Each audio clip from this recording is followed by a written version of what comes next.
오늘 말씀은 욥기 23장 1절에서 10절입니다.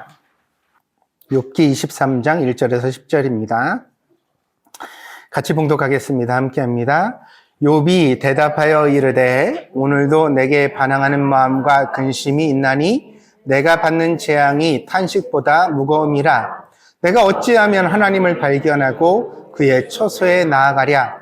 어찌하면 그 앞에서 내가 호소하며 변론할 말을 내 입에 채우고 내게 대답하시는 말씀을 내가 알며 내게 이르시는 것을 내가 깨달으랴. 그가 큰 권능을 가지시고 나와 더불어 다투시겠느냐? 아니로다. 도리어 내 말을 들으시리라. 거기서는 정직한 자가 그와 변론할 수 있은즉 내가 심판자에게서 영원히 벗어나리라. 그런즉 내가 앞으로 가도 그가 아니 계시고 뒤로 가도 보이지 아니하며 그가 왼쪽에서 일하시나 내가 만날 수 없고 그가 오른쪽으로 돌이키시나 배울 수 없구나. 그러나 내가 가는 길을 그가 아시나니 그가 나를 단련하신 후에는 내가 순금같이 되어 나오리라. 아멘. 이번 주에는 설교를 시작하기 위해 숙제가 있습니다. 이번 주 숙제는 욥기입니다. 집에 돌아가셔서 이번 주에는 욥기를 꼭 정독해 주시기를 바랍니다. 3번 정독하면 정말 고맙겠고요. 적어도 한 번은 꼭 읽읍시다. 바쁘더라도 욥기를 정독하고 그리고 이 말씀을 생각해 보시고 오늘 설교가 여러분들에게 분명히 격려가 될 겁니다. 그러니까 그 설교를 생각하시면서 욥기를 이번 주에 함께 읽어주시기를 부탁을 드립니다. 한국의 유명한 목사님이죠. 오카노 목사님은 그리스도인의 고난을 변장한 축복이라고 말씀하셨습니다. 당장은 그것이 고통으로 보여도 그것을 통해 그리스도인의 인격과 신앙이 더 훌륭하게 재탄생하기 때문에 그리스도인이 당한 인생의 시련은 결국에는 하나님의 주신 축복이라는 말씀입니다. 그러나 고난이 모든 사람에게 축복이 되는 것은 아닙니다. 어떤 사람들은 고난을 통해 신앙이 망가지고 인격이 더 거칠어지기도 합니다.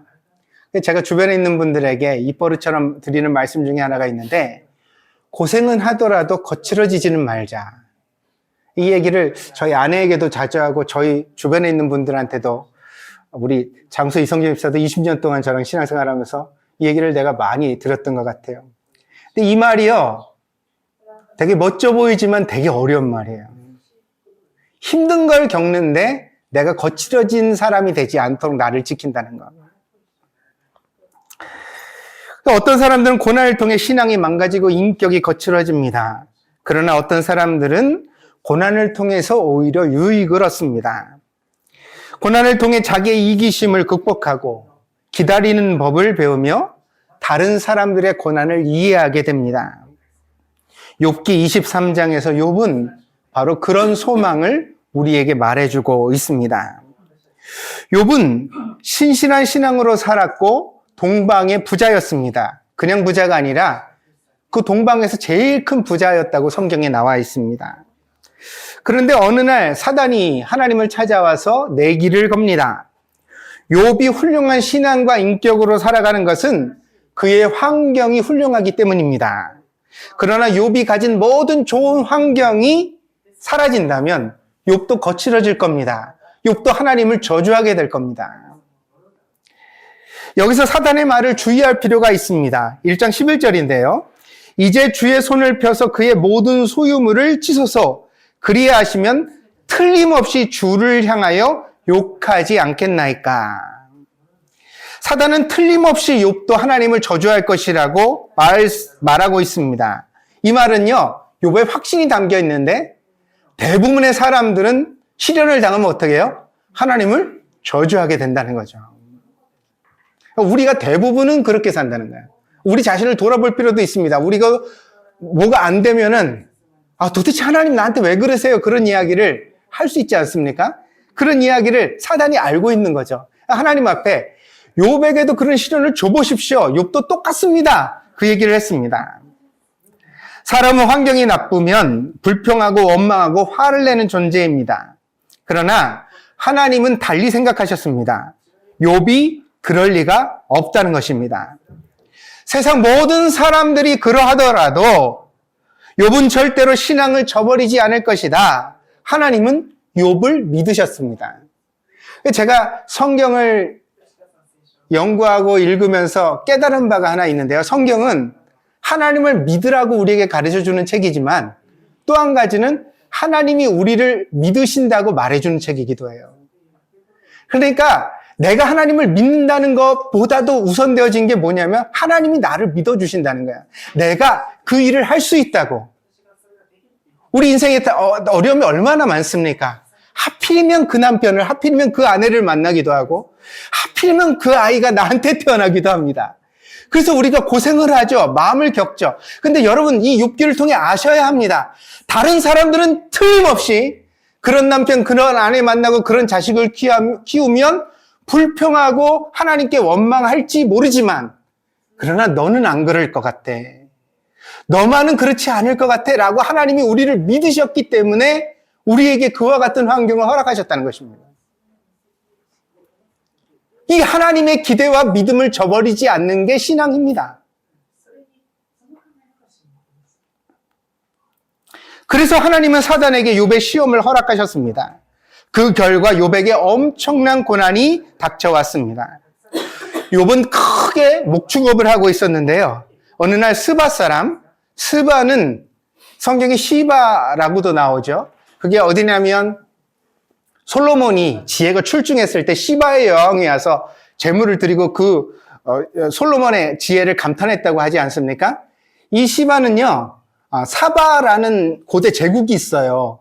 그래서 이것이라고 보기도 합니다. 그럴 때는 이제 어디가 되냐면 지금 이제 중동 전쟁의 한창인데 예멘 지역에 있다고 그래요. 그 예멘이라는 나라에 있었던 고대 부족이 사바족이 왕국이 있었습니다. 거기라고 얘기를 하기도 하고요. 더 멀리는 북아프리카에 있는 이디오피아를 사바 시바라고 보기도 합니다. 그러니까 하여튼 이 멀리 서 있는 적이 옆에 있는 게 아니에요. 멀리 서 있는 외국에 있는 적이 그 가나안 땅에 있었던 우리 땅에 있었던 욥을 찾아와 가지고 약탈을 한 거예요. 그러니까 이게 뭘 말하죠? 전쟁이 일어났다는 얘기입니다. 전쟁이 일어나서 한꺼번에 욥의 모든 재산이 날아가는 피해를 겪습니다. 또한요, 이때 욥의 맏아들이 이런 전쟁이 일어나는지도 모르고 평화로운 날을 맞이하여서 자기 모든 형제를 모아서 잔치를 벌이고 있었어요. 그런데 갑자기 토네이도가 일어납니다. 돌풍이라고 말하죠. 그 토네이도가 갑자기 들판을 가로질러 와서 욥의 맏아들이 있던 집을 때리니까 기둥이 무너지면서 그 집이 주저앉았습니다. 그 욥의 모든 자식들이 한 자리에서 같이 죽음을 당합니다. 어떤 일이죠? 자연재해고 사고입니다. 전쟁이 일어나고 자연재해가 일어나고 사고가 일어났습니다. 그래서 만신창이가 된 욥인데 그걸로도 끝이 아닙니다. 그래도 욥이 불평을 하지 않으니까 마지막에는 그 몸에 종기가 났는데 정수리부터 발끝까지 종기가 났습니다. 사람이 겪는 모든 질병 중에서 가장 고통스러운 것 중에 하나가 피부병이라고 합니다. 그 간지러움은 피가 흐르도록 긁어도 해결이 되지 않아서 요즘 이제 현대의학은 그 간지러움을 중간에 차단해주는 차단제 같은 걸 쓰잖아요. 그래서 여러분 어린아이들 아토피 같은 거 겪을 때 얼마나 고통스러워 합니까? 막 피가 나는데도 그거를 막 자기도 모르게 긁잖아요. 밤에 일어나 보면 이불이 피범벅이 돼 있고. 욥이 그와 같은 종기가 온몸에 나서 고통을 겪는 일을 당하게 되었습니다. 더 이상 비참할 수 없는 고난으로 고통의 수렁에 빠진 사람이 바로 욥이었습니다. 그런데 그런 욥이 오늘 23장에서 뭐라고 이야기를 하냐면 23장 10절입니다. 욥이 이렇게 고백합니다. 그러나 내가 가는 길을 그가 아시나니 그가 나를 단련하신 후에는 내가 순금같이 되어 나오리라. 사람의 알맹이는 마음입니다. 몸의 장애는 훌륭한 정신으로 극복할 수 있지만 몸이 건강해도 정신이 병들면 그 사람이 쓸모있는 사람이 되지 못하고 심지어 세상에 해롭기도 합니다. 그래서 우리가 잠언에서 그렇게 말하잖아요. 무릇 지킬 만한 것보다 더욱 마음을 지켜라. 무릇이라는 것은 모든 것을 말합니다. 뭐든 지킬 만한 게 있어요. 돈도 지켜야 하고, 명예도 지켜야 하고, 인간관계도 지켜야 하고, 다 그게 가치가 있다는 겁니다. 그걸 부정하는 게 아니에요. 떡도 중요합니다. 그걸 지켜야 합니다. 그런데 돈 벌다가 마음 상하지 말아라. 남의 인기 지키다가 마음 상하지 말아라. 응? 세상에서 별거 다른 명예 지키려고 하다가 자기 자신의 양심을 저버리고 마음이 병든 자 되지 말아라. 그 마음이 병들면 결국 그 사람은 쓸모없어진다. 하나님 앞에 아무것도 아닌 존재가 되어버린다. 성경은 우리에게 그렇게 말합니다. 욥은 자신이 왜 고난을 당하는지를 궁금했습니다. 인간적인 질문입니다. 고난의 원인을 찾고 그것을 해결하고 싶은 욕구는 우리에게도 있습니다. 그래서 우리가 어려운 날이 닥치면 잠을 못 이룹니다. 생각을 많이 하죠. 어쩌다 내가 이렇게 됐을까? 왜 이렇게 됐을까? 도대체 뭐가 나를 이렇게 고통스럽게 만들었을까? 내가 그때 그걸 안 샀으면, 내가 그때 그런 일을 안 했으면, 그 말을 안 했으면 이렇게 됐을까? 생각을 합니다. 그러나 욥의 결론은 자신이 인생의 시련의 원인을 알 수 없다는 것입니다. 23장 1절부터 쭉 읽어나가 보세요. 그 하나님을 찾는데 못 만난다는 거예요, 결국은. 그 얘기는 무슨 얘기예요? 내가 내 인생에 닥친 이 시련을 하나님께 묻고 대답 듣기를 원했는데 대답도 안 해주실 뿐더러 대답을 하셔도 과연 내가 이해할 수 있겠는가? 하나님의 대답을 내가 이해할 수준이 되겠는가? 그러니 인생의 고통이라는 것은 당하기만 할 뿐 내가 그 원인을 밝힐 수 없다, 이해할 수 없다, 내가 완전히 정복할 수 없다는 말을 합니다. 눈에는 보이지 않지만 그러나 하나님은 계시고 또한 나의 인생길을 인도하시는 분이시기 때문에 그래서 욥은 뭐라고 고백하느냐? 그래서 내가 이해할 수 없는 시련 가운데 지금 절망하지만 그러나 나는 몰라도 내가 가는 이 인생길을 아시는 분이 있으니 그분이 나의 길을 아실 것이다. 그리고 그분은 절대로 나쁜 분이 아니니 악한 분이 아니니까 그분께 내가 나를 맡겨드리면 이 시련이 나를 망치는 게 아니라 나를 어떻게 해요? 단련하고. 시련이 어떻게 한다고요? 고통이 나를 거칠게 한다고요? 아니요. 고통 속에서 더 훌륭한 신앙의 인격으로 우리가 성장할 것이고 그래서 결국은 어떻게 내가 된다? 순금같이 되리라. 이 순금은요, 귀하다는 뜻도 있지만 흠이 없다는 게 그 본질적 의미입니다. 그래서 세번역 성경을 살펴보면 순금같이 되리라를 흠이 없이 나오리라 이렇게 번역하고 있습니다. 그러니까 무슨 얘기예요? 인생의 시련은 우리가 가진 불순물을 되돌아보게 한다는 거예요. 사람은 자기가 틀렸다고 한 번도 생각 안 해요. 늘 남이 틀렸어요. 특히 잘 나갈 때 더 그래요. 성공하고 잘 나가고 내가 내 마음대로 인생이 사라질 때는 항상 남 탓입니다. 남이 잘못한 거예요. 내가 잘못했을 리가 없어요.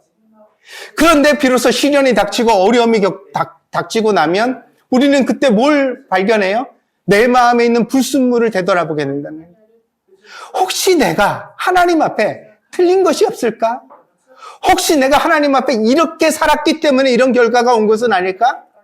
그것을 돌아보고 생각하고 기도하다 보니까 우리가 점점 더 어떻게 돼요? 순금같이 된다는 거예요.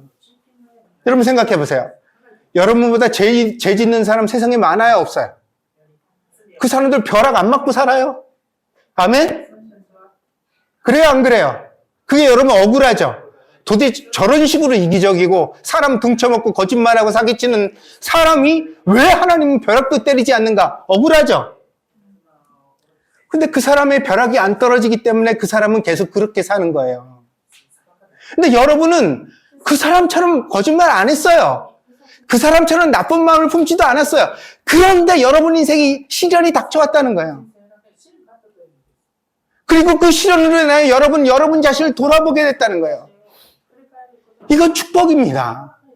이것으로 인하여 여러분은 더 거룩해지는 것이고 더 예수님을 닮아가는 것이고 하나님의 뜻대로 불순물이 없는 사람이 되는 겁니다.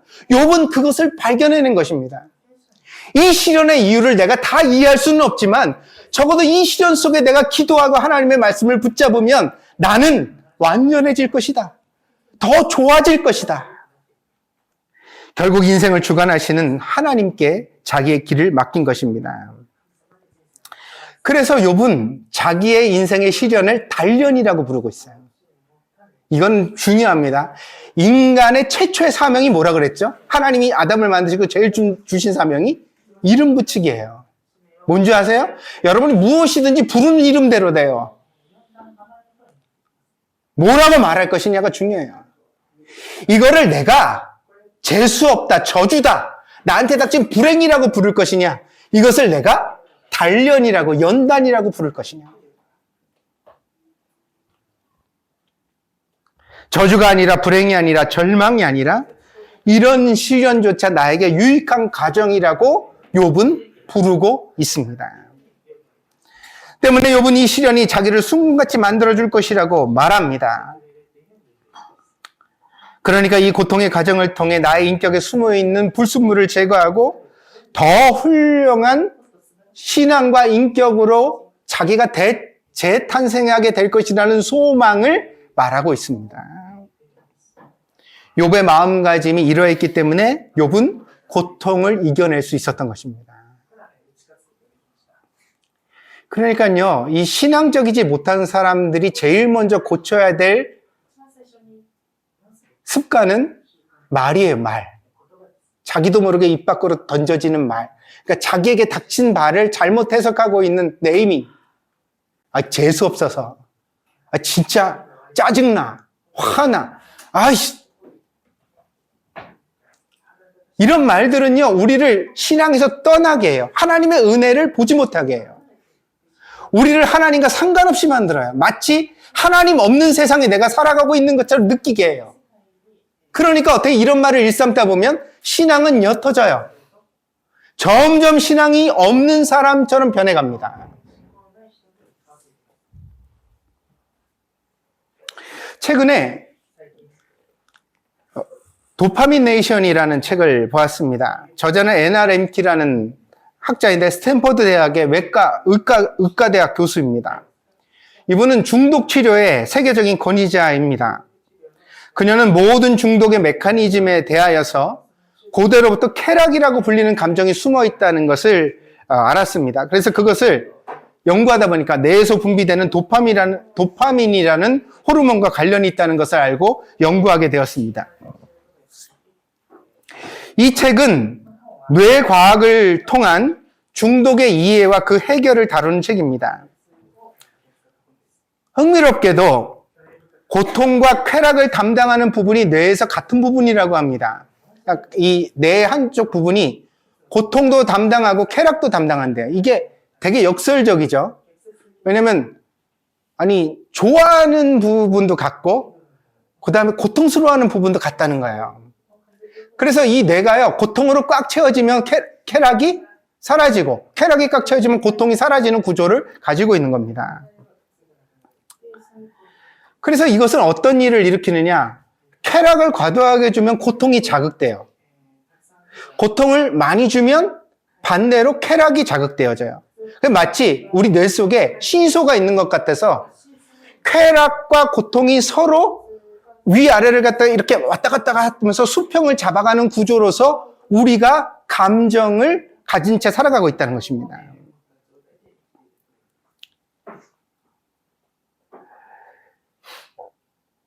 그래서 이것을 우리가 여러분 아주 큰 잔치 같은 걸 이제 행사 같은 걸 치르고 나면 이 연예인에게도 연예인이 그래서 그런 우울증이 많은데 무대 같은 데 가가지고 막 수만 명이 되는 사람들의 환호성을 막 받잖아요. 도파민이 폭발해요. 막 몸이 짜릿짜릿하면서 자기한테 없는 실력이 나와요. 120%의 막 실력을 발휘하는. 그래서 가수들이 그냥 혼자 연습할 때보다 무대에 섰을 때가 더 넘치는 어떤 실력을 발휘하는 자기의 그런 것들이 나옵니다. 왜냐면 숨어있는 능력이 나오는 거예요. 그걸 부르는 이름이 여러 가지가 있죠. 근데 이렇게 도파민을 폭발시키고 나면 어떻게 될까요? 제가 뭐라 그랬어요? 쾌락을 자극하면 고통도 자극받는다고요.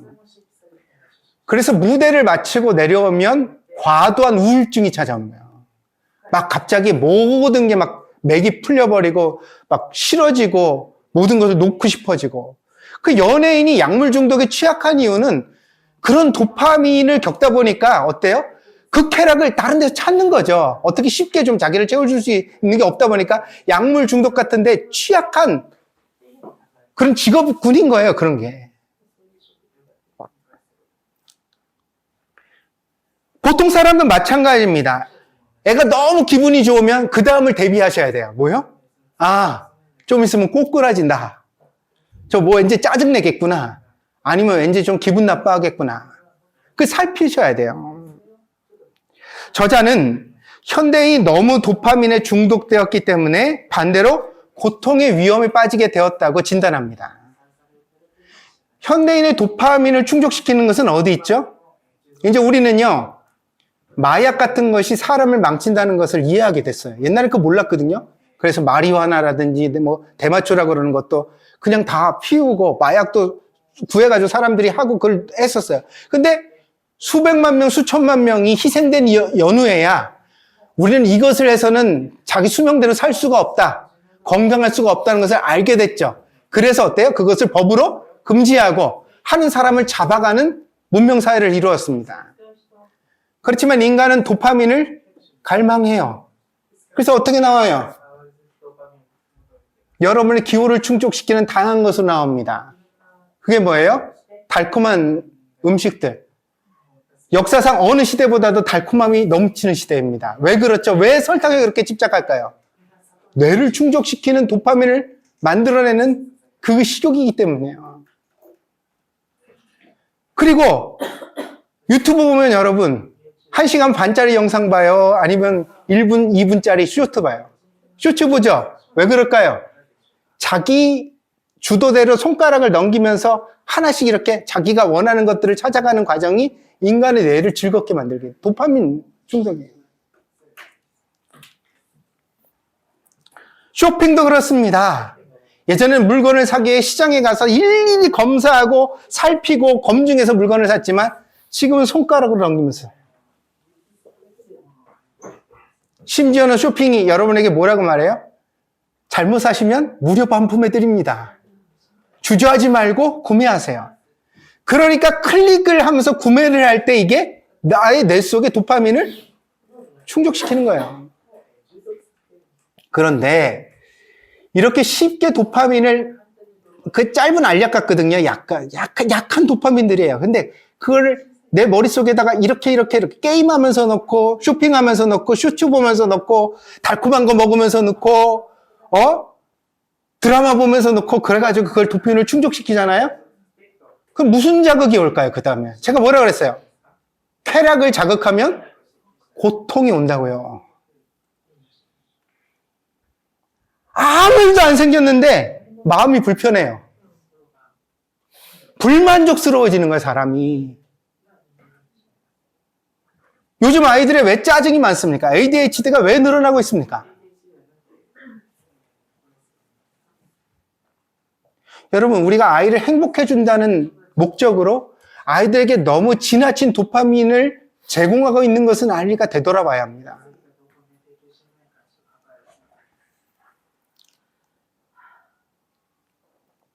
이것을 해결하려면 건강한 고통의 자극이 필요합니다. 적당한 고통을 통해 도파민에 대한 감수성을 다시 끌어올리는 것, 이것을 호르메시스 효과라고 합니다. 호르멘은 자극한다는 뜻인데요. 이 호르메시스 효과는 의학의 가장 기본적 원리예요. 제가 이제 설명드려 볼게요. 여러분, 운동을 할 때 가볍게 춤추듯이 이렇게 합니까? 아니면 어디가 쑤시도록 합니까? 쑤실 때까지 운동을 하죠. 어디가 아플 때까지 운동을 하죠. 그 아픔이 적당한 고통이에요.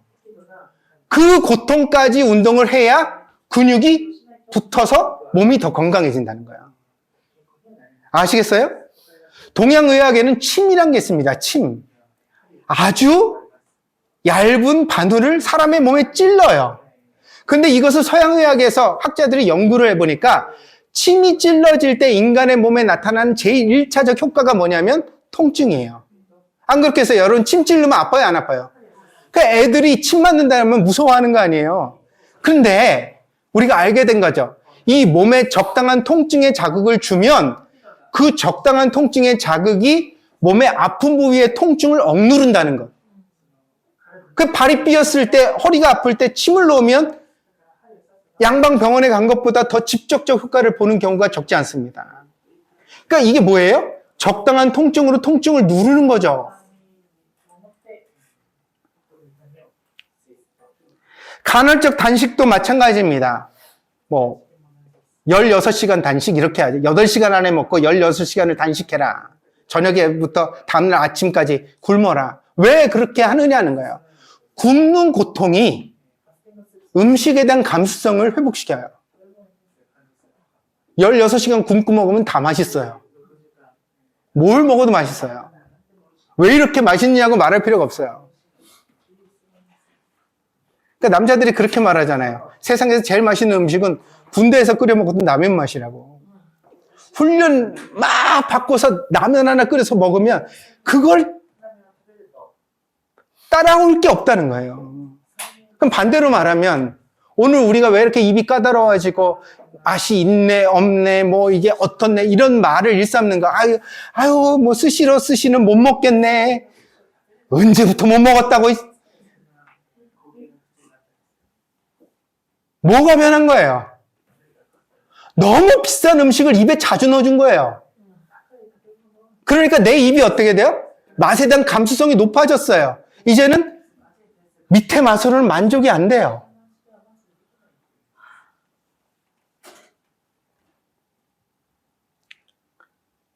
찬물 샤워도 같습니다.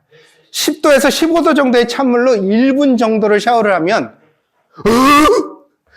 몸이 죽을 것 같답니다. 그런데 이때 학자들이 검사를 해보니까 뇌에서 도파민이 250% 나온답니다. 이게 어느 정도 효과를 가느냐? 그 찬물 샤워를 하고 2시간에서 3시간 정도는 이유 없이 기분이 좋답니다.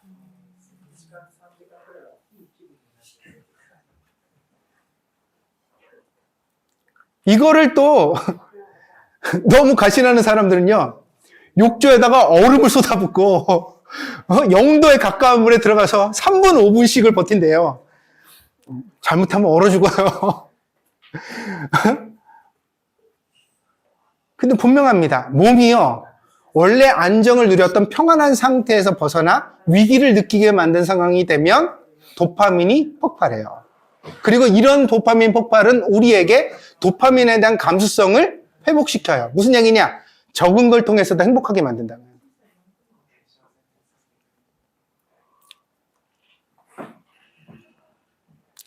이런 뇌과학자들의 연구는 결국 사람의 정신에 있어 바탕이 되는 메커니즘을 이해하게 합니다. 그것은 행복과 고통이 동전의 양면과 같다는 것입니다.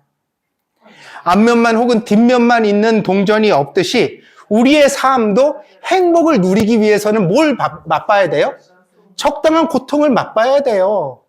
그래야 행복이 행복인 줄 안다고요. 늘 행복하면 행복한 줄 몰라. 여러분, 오늘 이 설교 시간에 여러분 자신을 돌아보세요. 여러분 삶의 감동과 행복이 사라진 이유는 여러분이 행복하지 않아서가 아니라 너무 지나치게 행복하기 때문 아닙니까?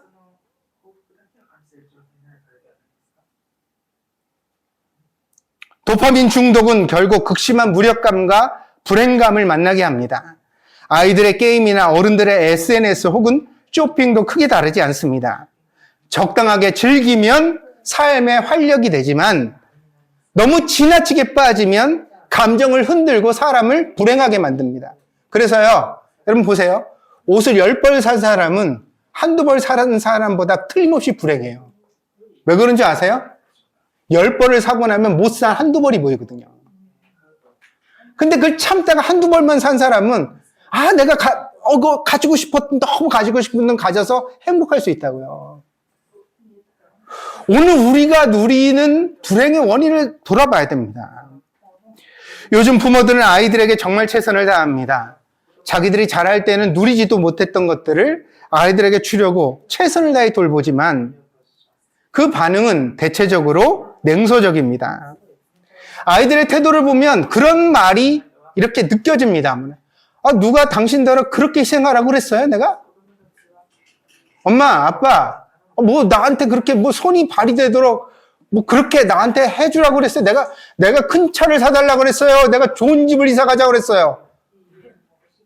내가 뭐 학원을 보내달라고 그랬어요. 내가 뭐 명품 메이커 옷이 입고 싶다고 그랬어요. 나 한마디도 안 했는데 엄마가 아빠가 마음대로 해준 것 아니에요.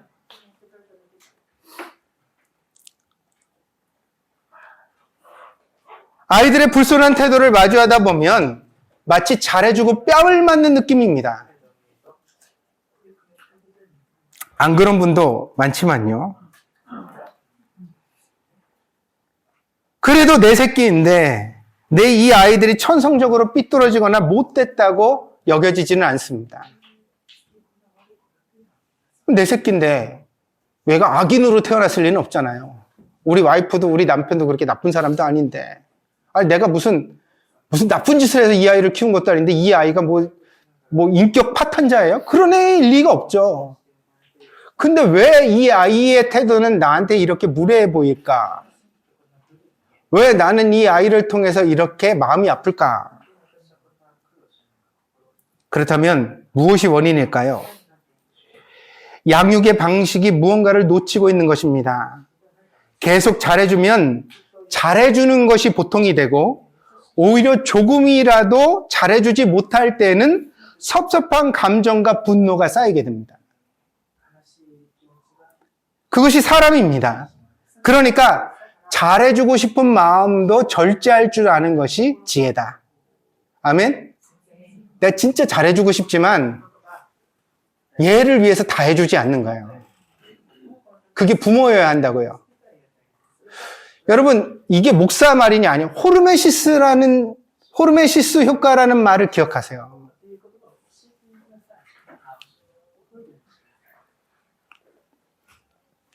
호르메시스가 무슨 말이라고 그랬죠? 적당한 고통의 자극을 주어야 행복감이 증진되어진다.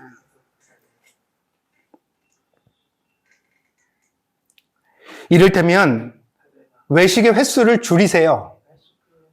매주 나가서 외식을 하니까 외식으로 행복하지 않잖아요. 뭐하러 외식을 해요? 아니 나가서 사 먹을 때 좀 먹으면서 감동하고 즐겁고 행복하고 그래야 되는 거 아니에요? 그러니까 이게 악성 가난이라고 해요. 예전에 김동욱 목사님이 그런 설교를 하신 적이 있어요. 교인들이 배를 잔뜩, 명절에 배 사과를 잔뜩 몇 사씩 집에다가 사다 줬대요. 그래가지고 그걸 목사님 먹다가 보니까 나중엔 다 못 먹어가지고 막 썩어갔다는 거예요. 그러니까 애들이 어린 시절인데 애들이 그걸 갖다가 이제 막 그 조금 상하거나 그런 배를 아까워하지 않고 막 쓰레기통에 버리는 장면을 목사님이 봤다는 거예요. 아니, 교인들이 목사 생각해가지고 비싼 돈 주고 사다 준 건데, 저 귀한 줄 모르네? 귀한 줄을 모르는 마음은 가난한 마음 아니냐? 그래서 목사님은 그랬어요. 그걸 악성 가난이라고. 그래서 목사님이 즉시로 냉장고에 있는 교인들이 준 그걸 전부 다 교인들한테 나눠줘 버렸대요. 다 차 타고 다니면서 한 박스씩 다 나눠줬대요. 교인들은 그리고 와서 자기 집에 조금만 남겼대요. 그때는 애들이 그거를 어떻게 해요? 귀하게 맛있게 다시 먹더라는 거예요. 여행을 가도 힘든 것을 경험하는 것이 좋습니다. 최고급 호텔에 가서 조식을 먹고 렌터카를 빌려서 여행을 해요. 그리고 나서 집에 돌아오면 자기 집이 거지 같아. 그 깔끔한 호텔 이부자리와 아침에 딱 차려져 있는 깔끔한 정식을 먹고 렌트카 자기 집 차보다 더 큰 차를 타고 다니다가 집에 왔더니 우리 집 차는 조그맣고 우리 집은 그래 여행을 어떻게 다녀오라는 거야. 여러분 좀 불편한 데 머무세요. 외국에 갔을 때 시장 같은 데 가서 앉아가지고 좀 음식을 드세요. 렌트카 타지 말고 대중교통 타면서 여행 한번 해보세요. 그리고 나서 집에 돌아오면 집이 어때요? 천국이에요. 우리 집이 세상에서 제일 좋네. 그 생각이 들어요. 아멘? 이게 고생시키자는 말이에요? 아니, 여러분 생각해보세요. 여행 가서 3박 4일만 행복한 아이와 자기 집에서 12달을 살면서 행복한 아이 중에 누가 더 좋겠어요? 뭐가 더 좋은 거예요? 왜 자기 집을 그지같이 만들어 놓고 1년에 2번 3박 4일 여행 가는 날만 기다리게 만드냐는 거예요. 이게 좋은 교육이에요? 이게 좋은 양육이에요? 이게 좋은 생활의 방식이에요?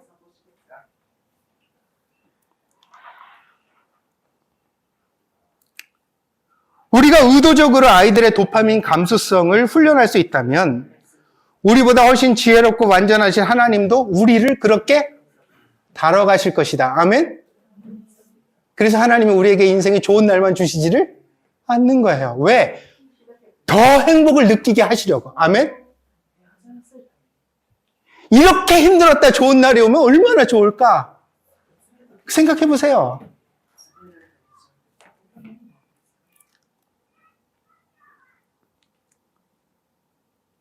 아시겠습니까? 왜 하나님이 우리 인생에 욥과 같은 시련을 주시는지.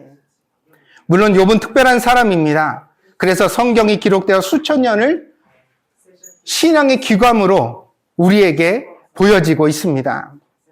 그러나 욥만 갑자기 시련을 만나는 것은 아닙니다. 우리 모두 인생의 시련은 갑작스러운 면이 있고 그것을 당할 때는 억울하고 화가 납니다. 그렇지만 아무도 인생의 어려움을 피할 길은 없습니다. 누구만 당하는 일이 아닙니다. 믿음이 부족해서 기도 안 해서 하나님을 제대로 안 믿어서 당하는 게 아니에요. 인생의 본질이 그 고통과 행복이 오고 가는 가운데 우리가 놓여져 있는 거예요. 그래서 그 고통 속에서 우리가 누리는 행복을 귀하게 여길 수 있는 마음을 회복해 가는 거예요. 그리고 어쩌면 이런 시련의 과정들을 통해 비로소 우리는 우리 자신을 만나고 대화하고 찾아가고 우리를 더 훌륭하게 만들어가게 되는지도 모릅니다. 오늘 우리가 읽었던 욥의 고백처럼 이런 인생의 고통이 우리를 더 망가지고 후지게 만드는 과정이 아니라 우리를 신앙과 인격으로 단련하고 나중에는 순금처럼 만드는 과정이 될 것을 믿으시기 바랍니다. 그렇게 만드는 것은 하나님 혼자 하시는 일은 아닙니다. 마치 부모가 좋은 의도로 훈육을 해도 아이가 그것을 긍정적으로 받아주지 않으면 양육은 꼬이게 되는 것처럼 하나님이 나한테 좋은 의도로 내가 행복에 대한 감수성을 회복하고 더 감사하고 더 찬양하고 더 행복한 사람이 되기 위하여 잠시 시련을 허락하셨는데 내가 그걸 신앙으로 받지 못하고 하나님 도대체 나한테 왜 그래요? 아 진짜 기분 나빠서 못 살겠네. 이럴 바에는 차라리 하나님을 안 믿을래요. 욥기에도 그런 사람 나와요. 그게 욥의 아내였거든요. 이럴 바에는 차라리 저주하고 죽어버려라 그래요.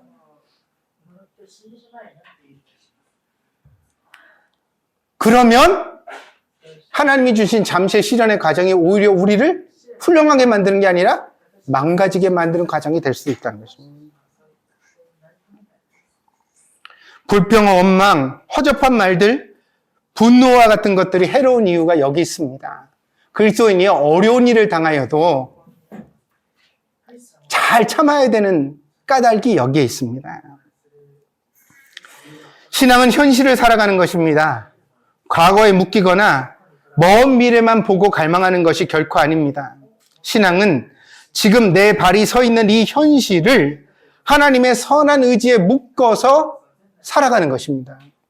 그러니까 지금 내가 서 있는 현실이 질병이 찾아왔고 가난이 찾아왔고 문제가 찾아왔다 하더라도 욥처럼 나의 가는 길을 그가 아시나니 그가 나를 단련하신 후에는 내가 반드시 정금같이 숭금같이 나올 것이다. 이것은 나에게 주어진 저주가 아니라 이것은 나를 축복하시는 하나님의 인도하심이다.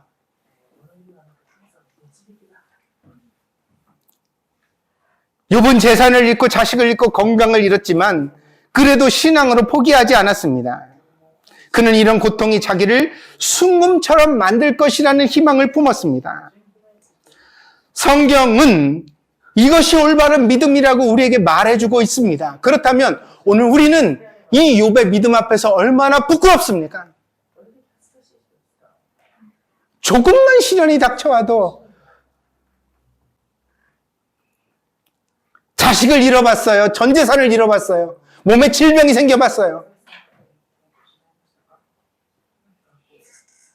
나한테는 절대 그런 일이 일어나서는 안 된다. 아니 그럼 욥은 뭔 죄를 져서 이런 일을 당했는데?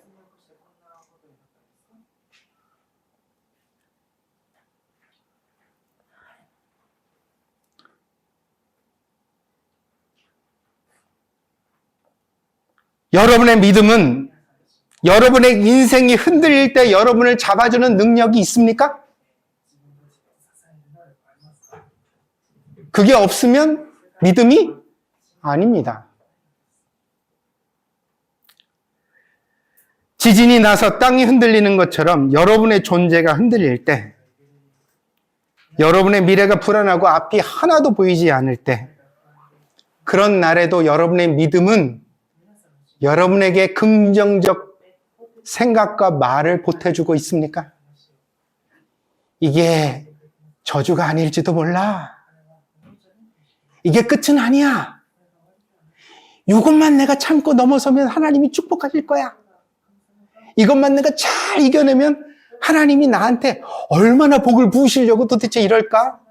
내가 아무리 생각해봐도 큰 죄 지은 게 없는데, 그런데 이렇게 힘든 일이 나를 찾아오는 거 보면, 야, 요것만 넘어서면 하나님이 나한테 너무 복 주시는 거 아니야?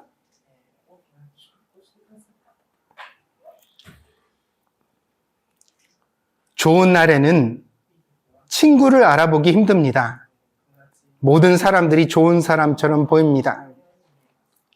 그러나 정말 힘든 날이 찾아오면 친구가 누군지 알게 됩니다. 다 자기만 알고 떠나갔을 때,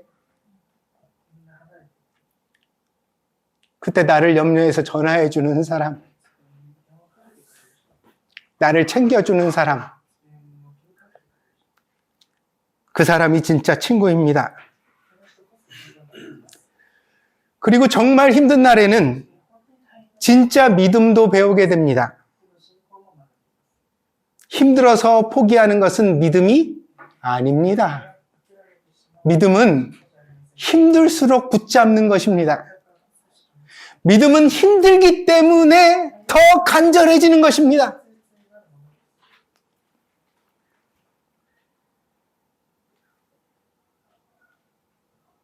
자기 마음이 괴롭다고 그만둘 수 있는 것은 믿음이 아닙니다. 그러나 진짜 믿음을 가진다면 하나님께서는 반드시 보상하실 것입니다. 하늘의 축복이 예비되어 있을 것입니다. 그러므로 고통의 날에 기억하십시오. 당신의 말과 행동을 하나님이 지켜보신다는 것을. 심판하려고 보시는 것이 아니라 상을 주시려고 지켜보십니다. 이렇게 힘든데도 너 믿음으로 설 수 있겠니? 믿음으로 잘 기다릴 수 있겠니? 그럼 내가 너에게 상을 주려고 한단다. 그 하나님 앞에 살면 당신은 축복의 사람이 될 것입니다. 그러나 그 하나님을 잊으면 그 고통이 당신의 인생을 삼켜버릴 것입니다. 그런 일이 없기를 바랍니다. 하나님을 잊으면 결국 인생은 사라지는 안개처럼 허무하기 때문입니다.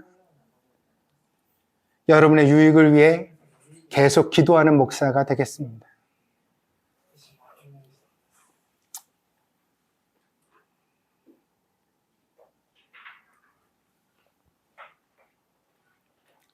기도하겠습니다.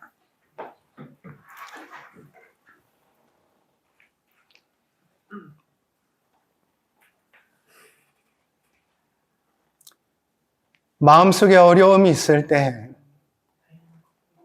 그때에도 내가 하나님을 찾고자 합니다. 좋아서 하나님을 찾는 것이 아니라 힘들어도 하나님을 찾기를 원합니다. 그런 믿음으로 하나님을 붙잡으면 하나님께서도 나를 기뻐하시고 나에게 마침내 욥과 같은 축복을 주실 줄 믿습니다. 하나님, 우리가 인생에서 만나는 모든 시련이 변장한 축복이 되게 하여 주시옵소서. 시련을 통해 거칠어지는 사람이 아니라 시련을 잘 통과해서 더 훌륭한 인격과 신앙으로 거듭나는 저희들이 되게 하여 주시옵소서. 하나님의 자랑이 되게 하시고 세상 사람들에게 유익하게 하시고 나 자신의 인생도 더 성숙한 자가 될 수 있도록 하나님 우리를 인도하여 주시옵소서. 그간에 너무 우리가 안일하게 살아왔던 것 같습니다. 너무 웃고 배부르고 따뜻하고 좋은 것만을 누리려고 했습니다. 주님, 우리를 말씀으로 일깨워 주시고 절제하는 마음을 허락하여 주시옵소서. 좋은 것도 아껴 사용해야 비로소 그 가치가 변하지 않는다는 사실을 마음에 새기게 하여 주셔서 주님, 우리 인생에 순금처럼 빛나는 행복한 순간들을 잘 간직할 줄 아는 사람이 되게 하여 주시옵소서. 하나님 저에게 은혜 주실 줄 믿습니다. 감사드리며 예수님의 이름으로 기도하였습니다. 아멘.